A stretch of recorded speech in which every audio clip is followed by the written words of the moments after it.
Hello. The purpose of this video presentation is to give you a very simple guide to Forex investing.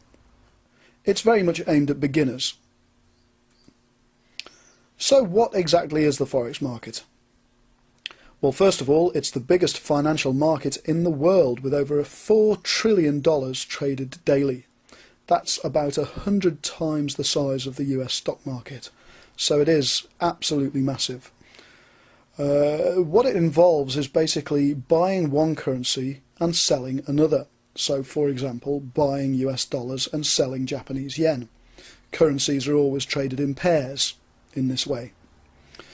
If you're a retail customer like you or I, and you want to set up an account, you would either do it via a Forex broker or direct with a dealer. The two are fairly synonymous, the main difference being that a dealer would actually take a position on the other side of your trade, whereas a broker would probably not hold a position himself. They would trade through another dealer.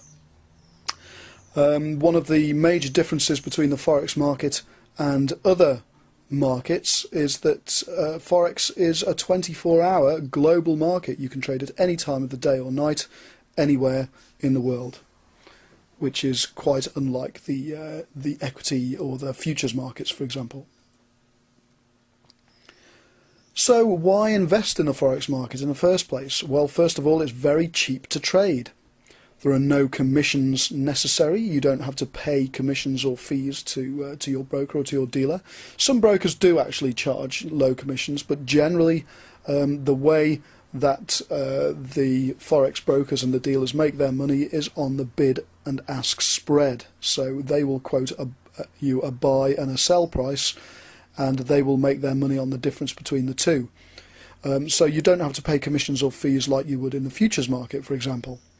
The startup requirements in terms of capital are very low. You can start trading with as little as maybe $250 or $300. Again, that's unlike many other markets. We wouldn't necessarily recommend that you start with such a small amount, but at least you can get into the market for a small amount like that. And there are some very tight bid-ask spreads. That's another good reason to invest. The difference between the buying price and the selling price in the Forex market is generally very, very small. So you're not losing money on that spread. As mentioned previously, it's accessible, so you can trade 24 hours a day.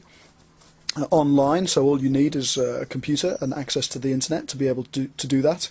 And it's a highly leveraged market. I'll speak more about that in a minute or so, but basically that allows you to control very large positions and to make big profits for a pretty small outlay.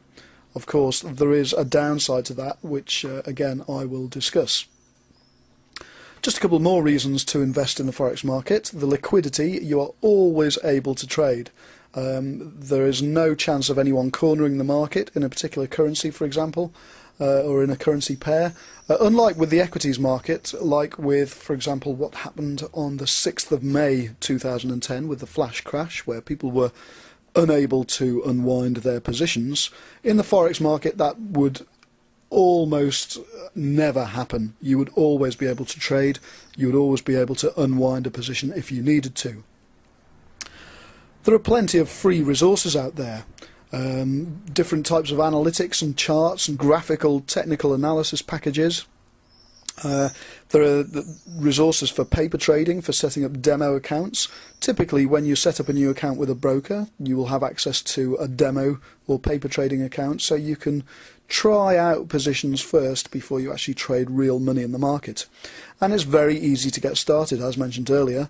You don't need a lot of capital to start, and all you need is a computer with an internet connection, and then you're good to go.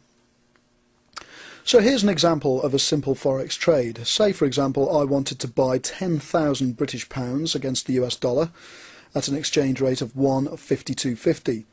As I mentioned earlier, Forex trades are always done in currency pairs. So this is the pair of British pounds versus the US dollar.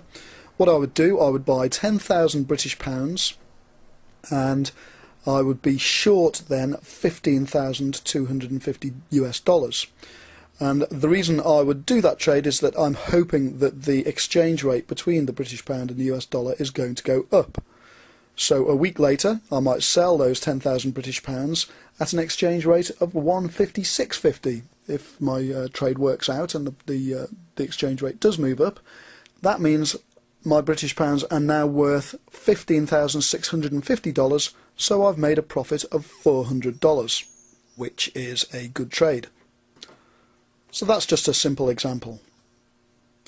One word about leverage though. I mentioned earlier that a leverage allows you to trade large amounts with a small deposit. So to control, for example, $100,000, I would only need to pay a deposit of $1,000 if my broker was offering 100 to 1 leverage, which is fairly common. Some brokers offer 200 to 1 leverage on positions. But that enables me to make some fairly substantial profits from small investments. But there are advantages and disadvantages to this. The disadvantage being that if a position moves against me, my broker would make a margin call. Now what that means is he would call me for more money to cover for further losses. If I am unable to meet that margin call, or if I'm unable to meet continued margin calls, then the broker would close my position. And then there's the possibility of me losing all of the initial deposit that I put down. So those are the advantages and the disadvantages to leverage. You can make a lot of money, but you can lose your entire deposit. Just a quick word about the different kind of orders that you can trade. There are market orders where you will buy or sell regardless of the price. You'll just enter the order into the market and your broker will trade for you. There are limit orders where you would only buy or sell if the price hits a certain level.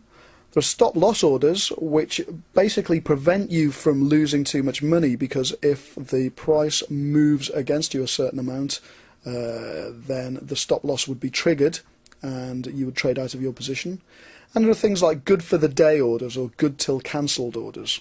That means that if you enter an order, it is only good for the day or good until you cancel it. So it will continue to be entered into the market every day until it's traded.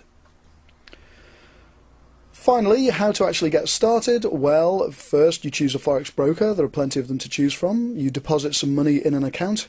You need to be sure that you have a computer that's connected to the internet, and then you can start trading.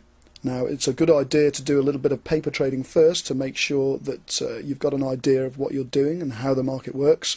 But it's very, very simple to get started in the Forex market. So all that remains is for me to say to you, good luck, and I hope your trades work out well for you. Thanks for watching.